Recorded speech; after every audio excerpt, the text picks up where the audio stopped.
Welcome back to King Kong Kids Storytime. We are in The Railway Children by E. Nesbitt.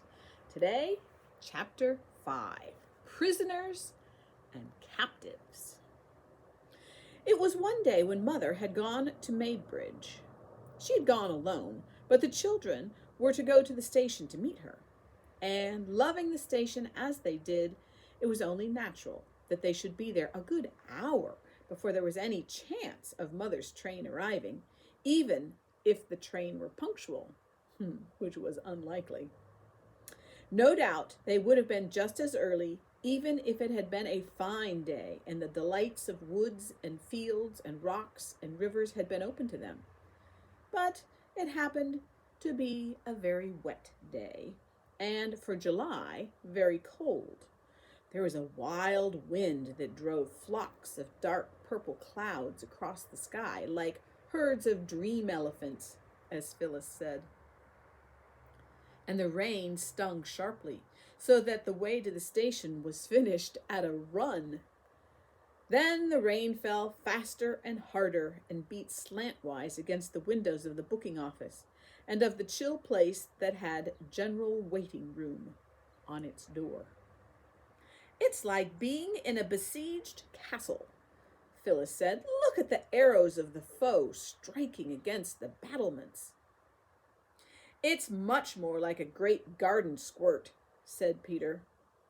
They decided to wait on the upside, for the down platform looked very wet indeed, and the rain was driving right into the little black shelter where down passengers have to wait for their trains. The hour would be full of incident and of interest, for there would be two up trains and one down to look at before the one that should bring Mother back. Perhaps it'll have stopped raining by then, said Bobby. Anyhow, I'm glad I brought Mother's waterproof and umbrella. They went into the desert spot labeled General Waiting Room, and the time passed pleasantly enough in a game of advertisements. You know the game, of course. It is something like Dumb Crambo. The players take it in turns to go out and then come back and look as like some advertisement as they can, and the others have to guess what advertisement it is meant to be. Bobby came in and sat down under Mother's umbrella and made a sharp face, and everyone knew she was the fox who sits under the umbrella in the advertisement. Phyllis tried to make a magic carpet of Mother's waterproof, but it would not stand out stiff and raft-like as a magic carpet should, and nobody could guess it. Everyone thought Peter was carrying things a little too far when he blacked his face all over with coal dust and struck a spidery attitude and said he was the blot that advertises somebody's blue-black writing fluid. It was Phyllis's turn again, and she was trying to look like the Sphinx that advertises what's-his-name's personally conducted tours up the Nile, when the sharp ting of the signal announced the up train. The children rushed out to see it pass. On its engine were the particular driver and fireman who numbered among the children's dearest friends. Courtesies passed between them. Jim asked after the toy engine, and Bobby pressed on his acceptance a moist, greasy package of toffee she had made herself. Charmed by this attention, the engine driver consented to consider her request that someday he would take Peter for a ride on the engines. "Stand back, mates!" cried the engine driver suddenly, and "Horf she goes!" And sure enough, off the train went. The children watched the tail lights of the train till it disappeared round the curve of the line, and then turned to go back to the dusty freedom of the general waiting room and the joys of the advertisement game. They expected to see just one or two people, the end of the procession of passengers who had given up their tickets and gone away. Instead, the platform round the door of the station had a dark blot round it, and the dark blot was a crowd of people. "Oh!" cried Peter with a thrill of joyous excitement. "Something's happened! Come on!" They ran down the platform. When they got to the crowd, they could, of course, see nothing but the damp backs and elbows of the people on the crowd's outside. Everyone was talking at once. It was evident that something had happened. "It's my belief he's nothing worse than a natural," said a farmerish-looking person. Peter saw his red, clean-shaven face as he spoke. "If you ask me, I should say it was a police court case," said a young man with a black bag. "Not it. The infirmary, more like." Then the voice of the station master was heard, firm and official. "Now then, move along there. I'll attend to this, if you please." But the crowd did not move.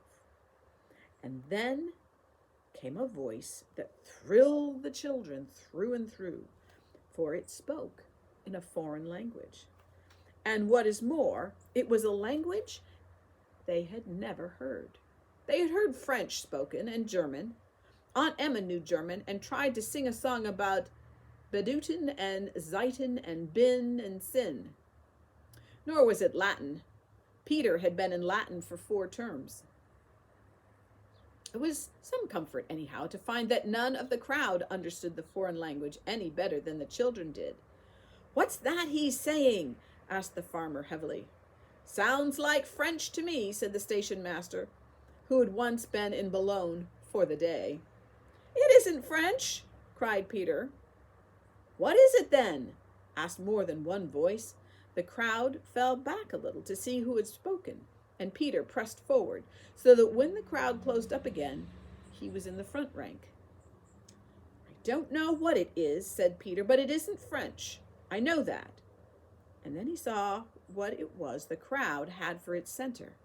It was a man. The man, Peter did not doubt, who had spoken in that strange tongue.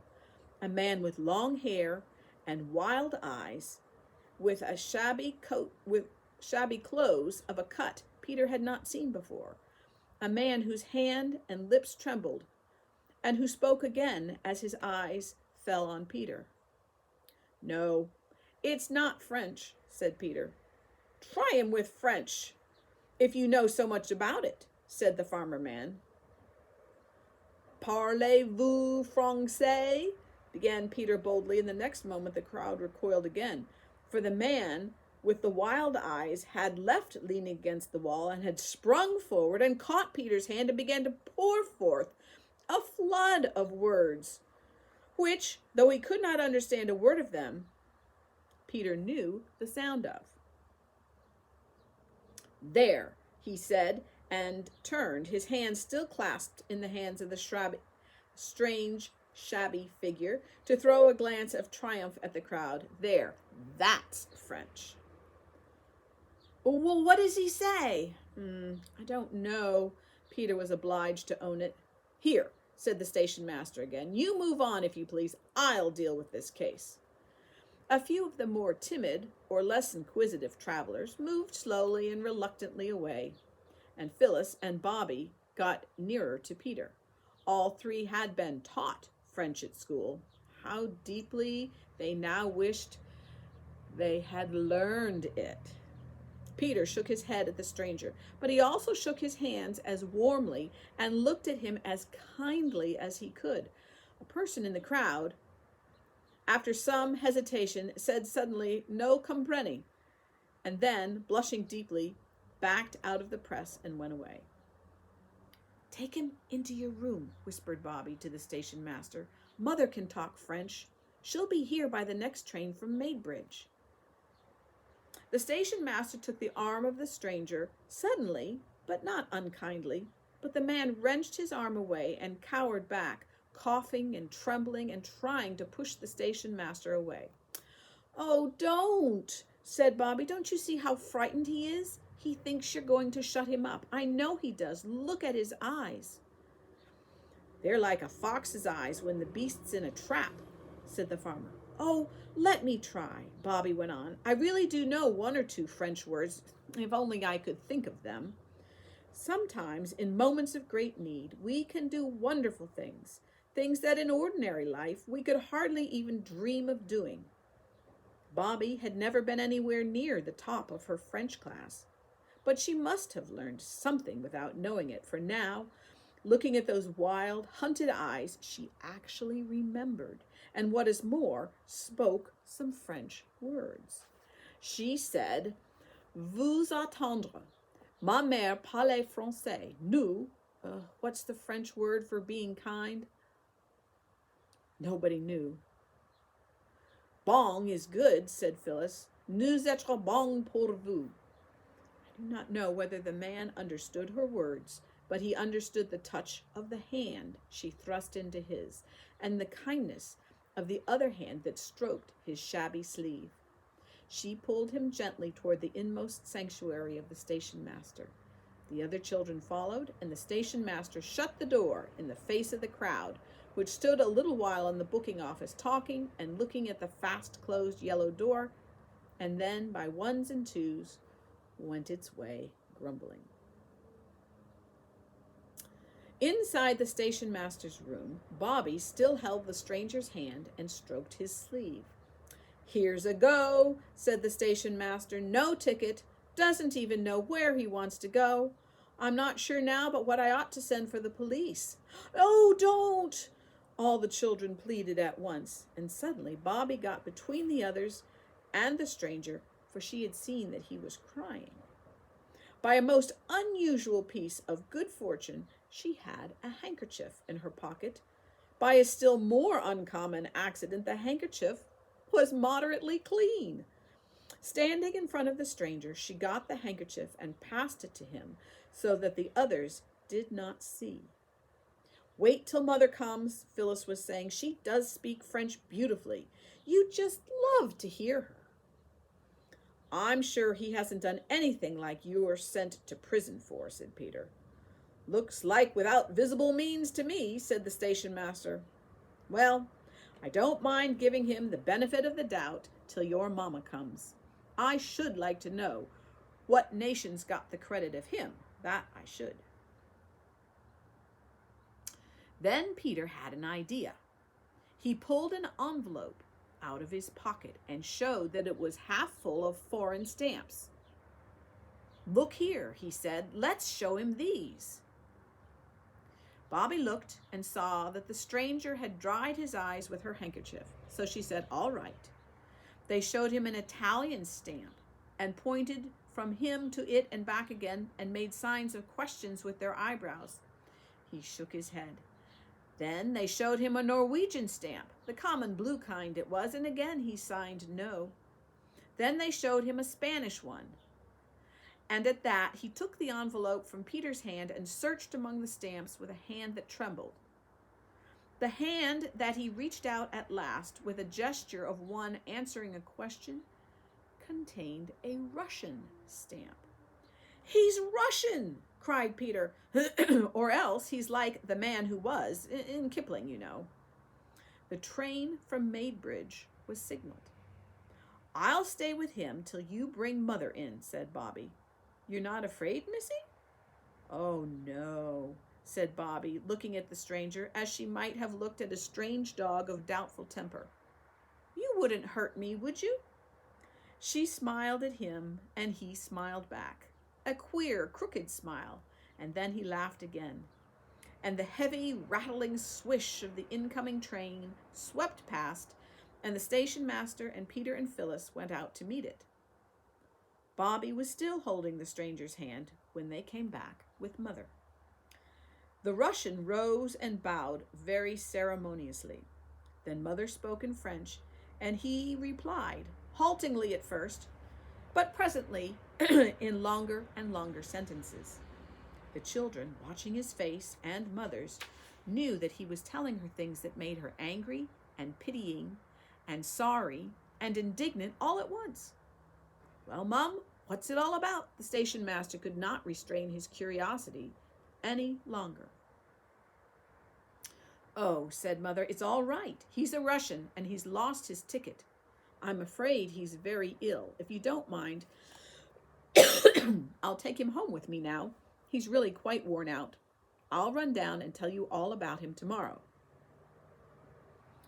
I hope you won't find you're taking home a frozen viper, said the station master doubtfully.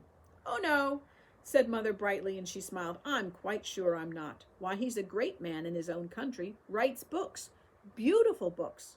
I've read some of them, but I'll tell you all about it tomorrow. She spoke again in French to the Russian, and everyone could see the surprise and pleasure and gratitude in his eyes. He got up and politely bowed to the station master and offered his arm most ceremoniously to Mother. She took it, but anybody could have seen that she was helping him along and not he her. You girls run home and light a fire in the sitting room, Mother said, and Peter had better go for the doctor. But it was Bobby who went for the doctor. I hate to tell you, she said breathlessly when she came upon him in his shirt sleeves weeding his pansy bed, but Mother's got a very shabby Russian, and I'm sure he'll have to belong to your club. I'm certain he hasn't got any money. We found him at the station. Found him? Was he lost then? Asked the doctor, reaching for his coat. Yes, said Bobby unexpectedly. That's just what he was. He's been telling Mother the sad, sweet story of his life in French, and she said, would you be kind enough to come directly if you were at home? He has a dreadful cough, and he's been crying. The doctor smiled. Oh, don't, said Bobby. Please don't. You wouldn't if you'd seen him. I never saw a man cry before. You don't know what it's like. Dr. Forrest wished then that he hadn't smiled. When Bobby and the doctor got to the Three Chimneys, the Russian was sitting in the armchair that had been Father's, stretching his feet to the blaze of a bright wood fire and sipping the tea Mother had made him.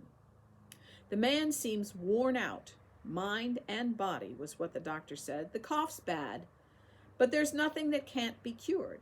He ought to go straight to bed, though, and let him have a fire at night. I'll make him one in my room. It's the only one with a fireplace, said Mother. She did, and presently the doctor helped the stranger to bed. There was a big black trunk in Mother's room that none of the children had ever seen unlocked. Now, when she had lighted the fire, she unlocked it and took some clothes out, men's clothes, and set them to air by the newly lighted fire. Bobby, coming in with more wood for the fire, saw the mark on the nightshirt and looked over to the open trunk. All the things she could see were men's clothes, and the name marked on the shirt was Father's name. Then Father hadn't taken his clothes with him, and that nightshirt was one of Father's new ones. Bobby remembered its being made just before Peter's birthday. Why hadn't Father taken his clothes? Bobby slipped from the room. As she went, she heard the key turned in the lock of the trunk. Her heart was beating horribly. Why hadn't Father taken his clothes?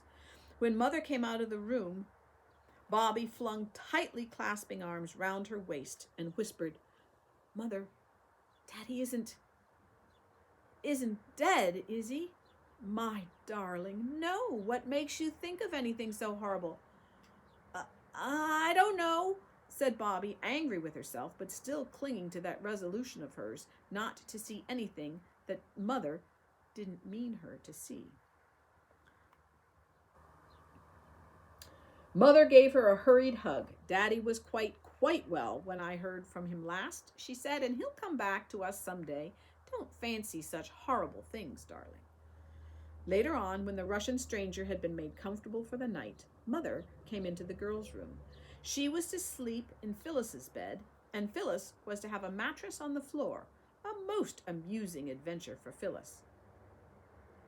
Directly Mother came in, 2 white figures started up and 2 eager voices called, Now, Mother, tell us all about the Russian gentleman.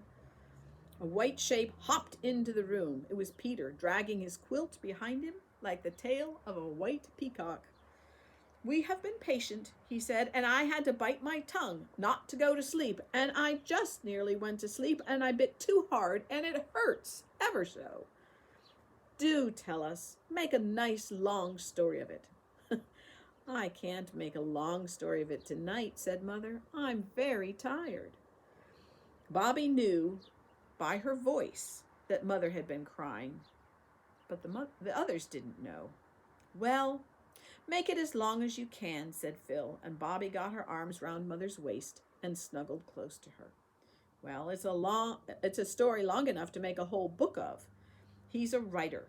He's written wonderful books.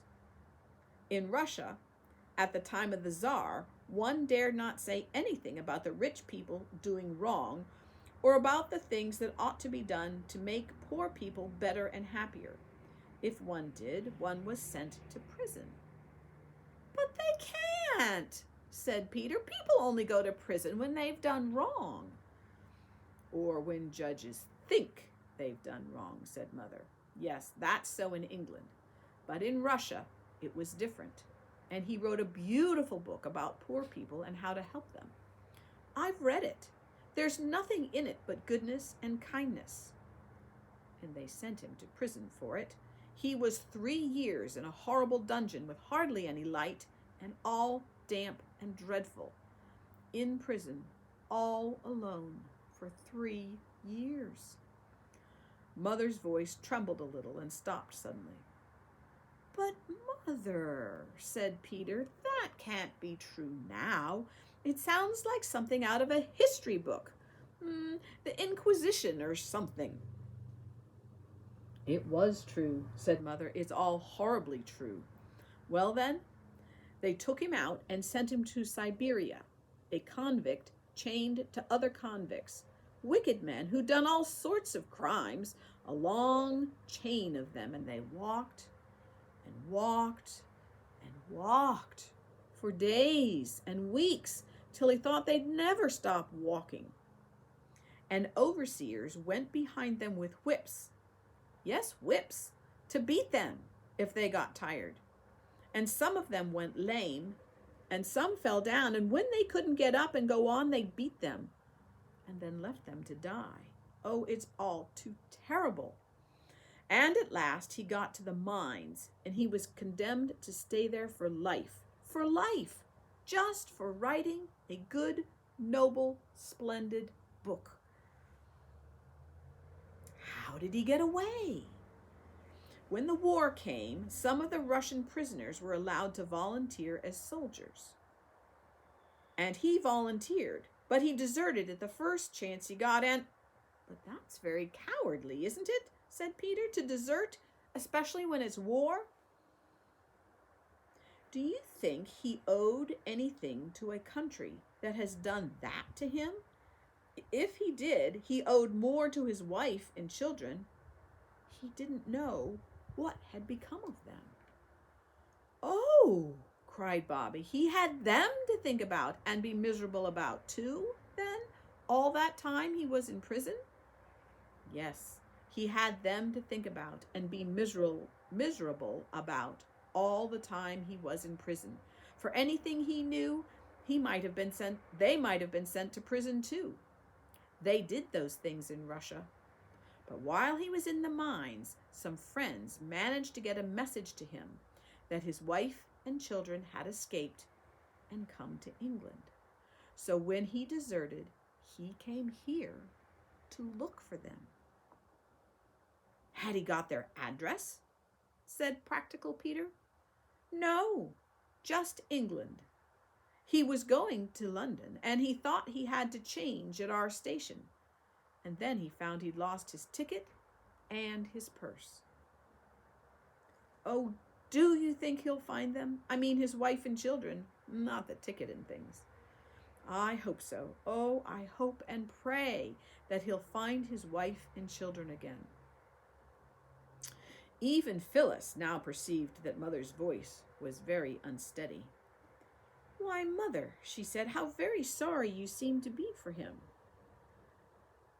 Mother didn't answer for a minute. Then she just said, yes. And then she seemed to be thinking. The children were quiet. Presently she said, Dears, when you say your prayers, I think you might ask God to show his pity upon all prisoners and captives. To show his pity, Bobby repeated slowly, upon all prisoners and captives. Is that right, Mother? Yes, said Mother, upon all prisoners and captives. All prisoners and captives.